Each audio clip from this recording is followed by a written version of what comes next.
On today's episode, cartoon vomit, shameless tourism, and the unparalleled idiocy of Peterson. Stay tuned for more.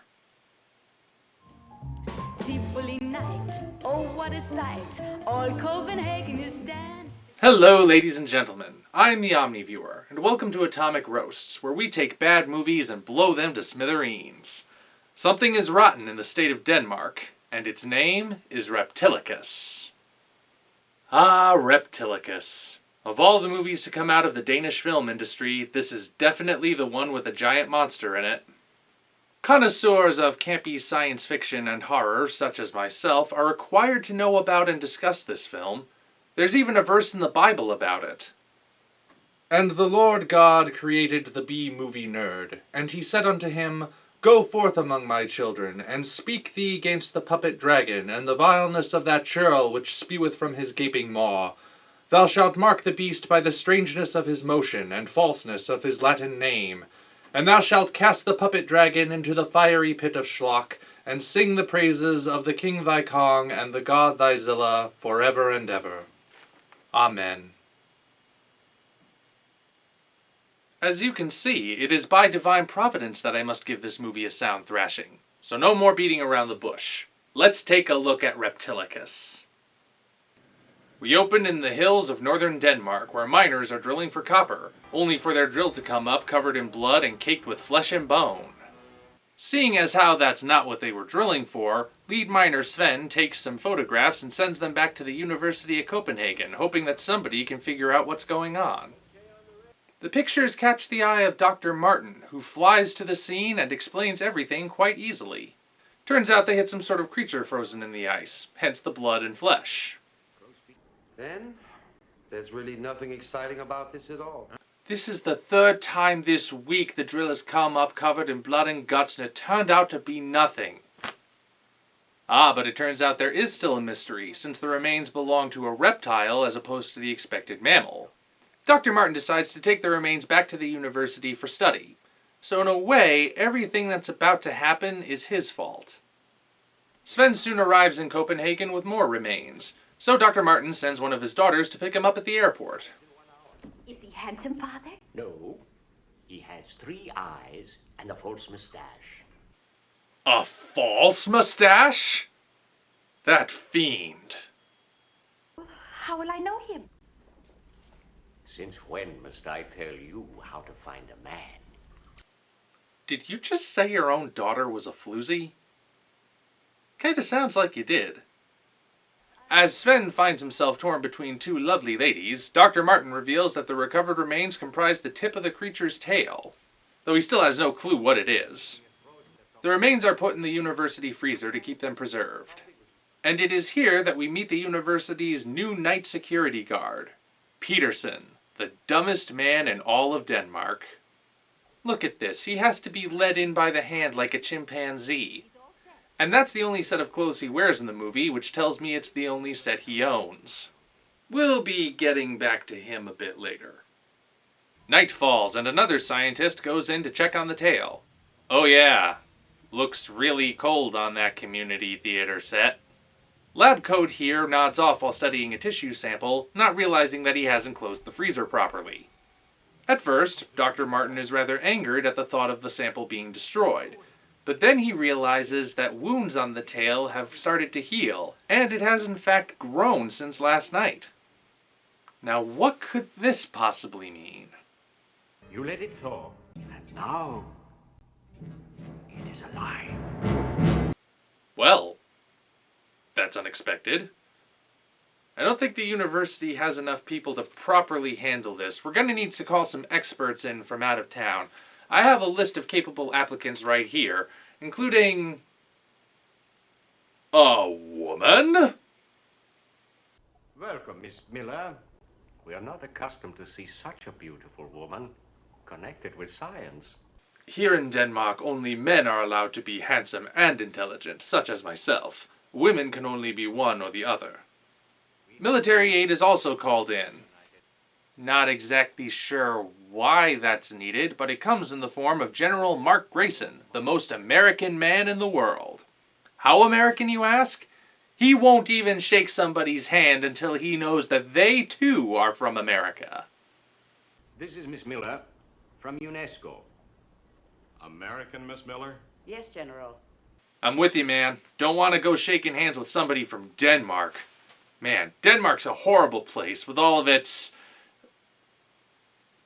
stuff and things. Screw Denmark.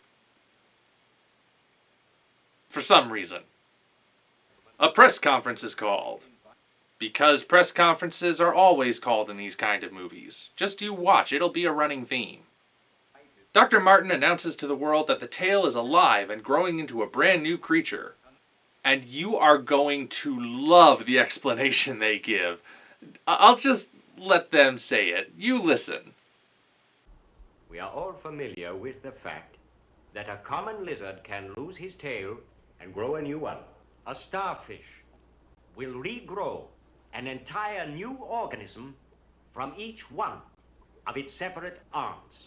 And a flatworm can be cut into many pieces, and each separate piece will regenerate itself into a complete animal. Yeah, nice try there, but starfish and earthworms are invertebrates, not to mention relatively simple creatures as far as multicellular organisms are concerned. Complex vertebrates like the reptile you're describing don't work that way.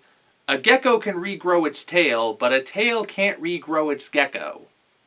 It is here that the creature is named Reptilicus, and the decision is made to supply the tail with nutrients as it grows into a new creature to be studied. So let's see. We have an unidentified prehistoric reptile with frightening regenerative abilities, so potentially large that the tip of its tail is longer than most men are tall. I see nothing bad that can come of this. Meanwhile, Grayson continues to lament being stuck in Copenhagen. And General Mark Grayson has been placed in command of the protective forces. I hear you, man. Copenhagen is such a horrible den of...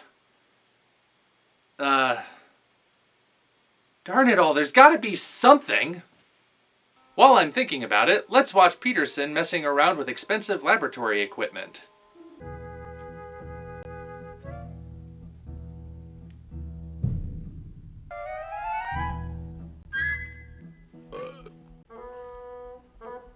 Now, I said before that Peterson is stupid, but I mean he is really freaking stupid. How stupid, you ask? Well, let me put it this way. He knows there are electric eels in this tank, and he still sticks his hand in it. That's a very special kind of stupid, my friends. But this jolt of electricity stimulates his 5 brain cells enough to notice that Reptilicus is moving around in his tank. Mom! Wow. Could it be that the monster rampage is going to start this early? Well, it turns out this time it's just a false alarm, but we know it's a sign of things to come. Still more waiting to do. Hey Grayson, how are you enjoying your stay in Copenhagen? Get me transferred out of this damn place. Exactly. Copenhagen is a scurvy hive of... You know what? I'm just going to be honest with you guys. I really don't know that much about Copenhagen at all. I think, General, if you just visit the city, you might learn to love. Now wait a minute. I didn't mean to imply that I was curious. Oh no. Not this scene. Not this scene. We have reached the part of the movie where the plot grinds to a screeching halt for nearly 5 minutes just so it can become a shameless tourism video. This sequence is comprised entirely of stock footage, complete with people staring right at the camera, and includes voiceovers from the characters talking exclusively about the culture and landmarks of Copenhagen. And it just keeps going. Right when you think it's about to end, we wind up in a restaurant listening to a lounge singer. Tivoli night, oh what a sight, all Copenhagen is dancing. Lady, please, there's a monster movie that's supposed to be happening here. I defy anyone to find me a more nakedly obvious example of commercialism in a film.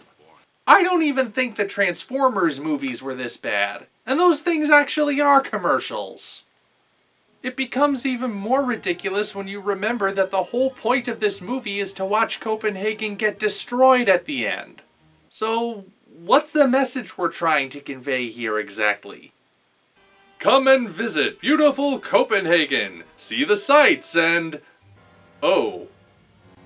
Well, darn. Good luck getting a refund on your airline ticket. Alright, movie. Message received. You have completely failed to convince us that Copenhagen is a happening vacation spot to rival Paris or Rome. Can we please get back to the story? Finally. It's night at the university and the power goes out. On this auspicious night, Reptilicus awakens, and Peterson is sent to the police for help because he's kinda the only option. It's loose! Come in, Peterson. I see the cops have dealt with Peterson before, and they're clearly having none of it. But go on, Peterson. Tell us, what exactly happened? The electricity went out all over. All over. Yeah, even the electric eel. I stuck my hand back in to be sure. At least I think I did. Who am I? Then it was so dark I couldn't see my own face in front of me. Why the heck would you want to? Look, Peterson, I know your mom says that you're one heck of a stud muffin when she tucks you in at night, but there's a reason there are no mirrors in your house. Having played the role of messenger, which conceivably could have gone to anyone, Peterson completely vanishes from the movie after this point. I personally believe that he moved to America, eventually joined the committee to re-elect President Nixon, broke into the Watergate Hotel, and, well, you know the rest. Anyway, the important thing is that Reptilicus has escaped, and now the monster rampage can begin. I want to set up a base of operations in the city. Where do you suggest?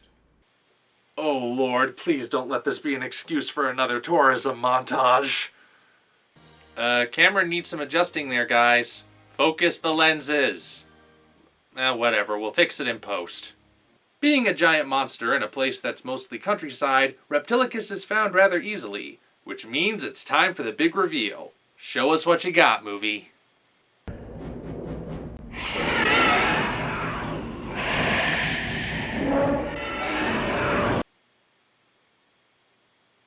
Hey, can we get a look at that poster again? Yeah, I don't know what movie the artist saw, but it sure wasn't this one.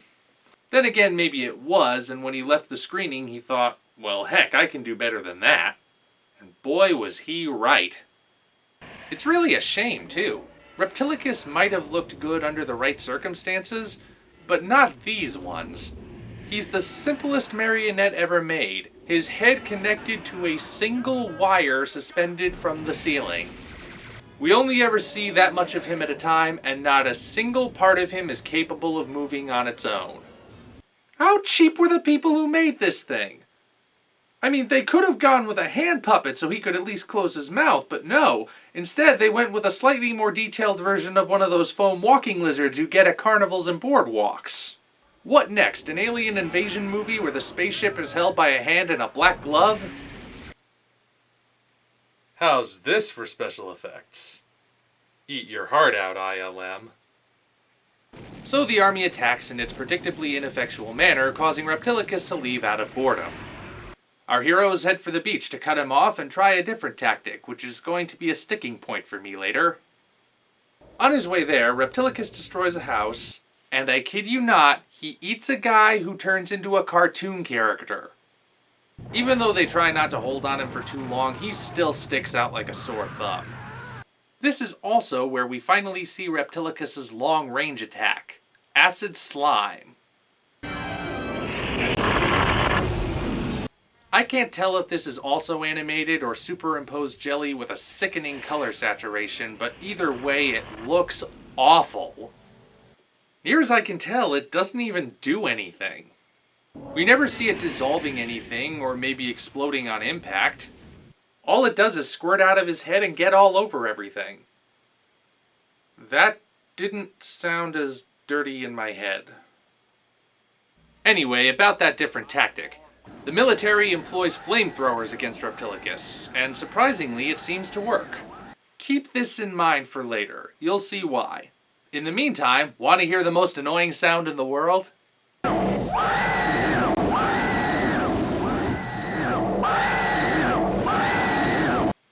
Good luck getting that out of your head. He's returned to the sea, sounding like a wounded whale. Dr. Martin, you stick with science. Leave the poetry to the writers.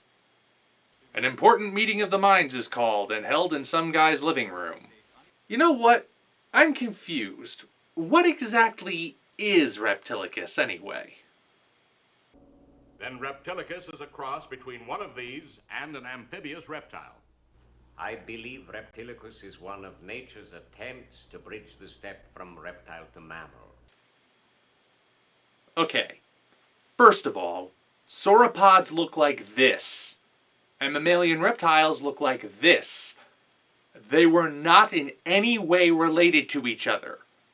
Second, what about Reptilicus exactly indicates him as being part mammal? He's clearly amphibious since he's breathing underwater right now, but if he were part mammal, he'd have to come to the surface to breathe. You know what? This late in the game, I shouldn't be questioning the scientific accuracy of a movie that thinks lizards and starfish are interchangeable. I've had enough of the science for right now. I think we need to lighten things up with some romance. Why don't you go home? Take it easy for a while. I'll stay with you. You're a stubborn guy. Other people are stubborn. I'm firm. That's not quite what I was thinking. You know what? Forget it. Let's get back to the action. Seeing as how Reptilicus is underwater, that means it's the Navy's turn to take a shot at him. Reptilicus sighted in shallow water. Come again? Reptilicus sighted in shallow water. Oh, man. Oh, that guy's voice. It just cracks me up for some reason. He sounds like a little kid tattling on someone on the playground. Reptilicus sighted in shallow water. Reptilicus was throwing rocks at me when you told him not to. Come to think of it, everyone in the Danish Navy sounds kinda weird. Check out this guy who thinks he can do a Bugs Bunny impersonation. Forward battery, fire! Second battery, fire! It's suggested by Dr. Miller, you know, the woman who had the gall to be pretty and smart, that trying to blow chunks off a creature that regenerated from a piece of tail might not actually be the smartest idea. They do listen to her. Eventually, after they've blown Reptilicus' arm off. Once fully healed, Reptilicus goes on a rampage by taking stock footage of capsized ships and tinting them blue. The military does a lot of milling around waiting for him to make landfall, which is really more boring than it is tense, but he does eventually make it, and the rampage can begin. How does it fare? Reptilicus is basically a stuffed sock suspended from a string. How do you think it fares? All he can do is wiggle around and maybe bump into things, and like I said, the slime doesn't seem to do all that much. The most damage he does is to the stock exchange, which I think was a political move of some sort. Most of the destruction we see later couldn't possibly have been caused by him. In fact, it's implied that the military is causing most of the destruction, which means that Reptilicus is a less effective kaiju than Zilla.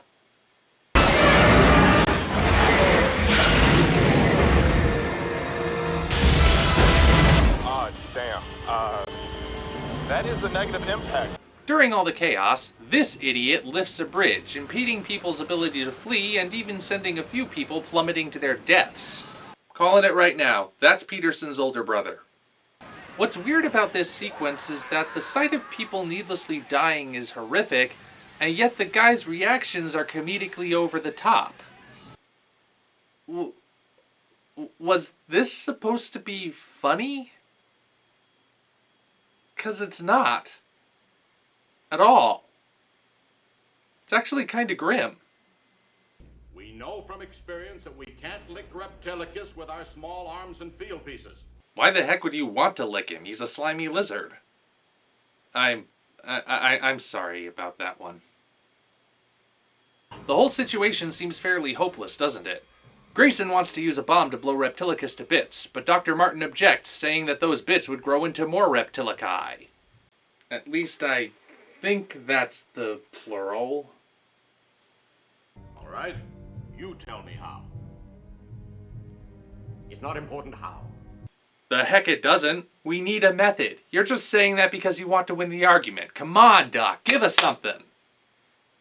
It is important that he be destroyed without scattering him. I don't know how. Why don't we torch him again? That seemed to work earlier. Keep him from getting to water, and the fire will cauterize the wounds, and he'll eventually burn up to ash that'll blow away and be incapable of regenerating. No fuss, no muss. Come on, let's get some flamethrowers and get John Carpenter's The Thing on his reptomammalian backside. Who's with me? No one? Really? Alright, fine. Best of luck to you. It's your funerals, not mine. The solution they do eventually come to is to drug Reptilicus, knocking him out until they can find a way to kill him. Why stop there? Why not just go straight to poison? What do I care? These people clearly don't know what they're doing. A gallon of happy juice is loaded into a rocket, and our heroes make the scene where they're greeted by this guy. What does his name even matter? But you can't. You can't get through his armor scales. You want some cheese with that wine, soldier? Is it a requirement for everyone in the Danish military to sound like an upset child? Oh, no, I shouldn't keep harping on this. He does bring up a good point. If he's bulletproof, how is this plan supposed to work? There's one place I think we can penetrate. The soft skin inside his mouth. Ah, so your long, hard rocket will discharge its payload in his mouth. That's disgusting. But what's this? Reptilicus is leaving. The plan could be ruined. And so, to ensure victory, our whiny tin soldier makes a sacrifice worthy of the greatest Looney Tunes short.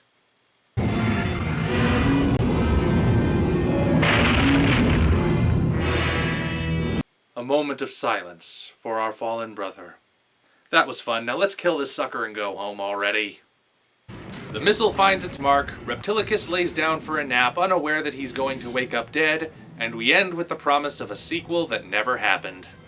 Reptilicus is fascinating in how bad it is.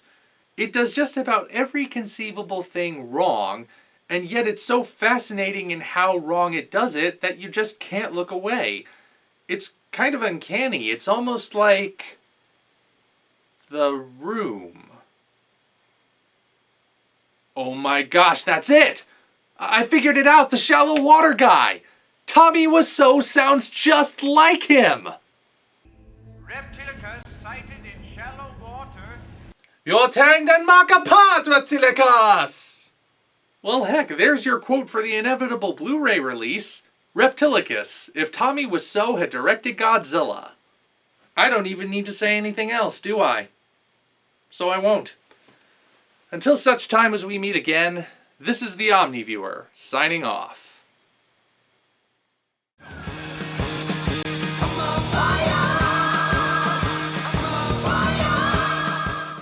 Everybody betrayed me. I'm fed up with this world.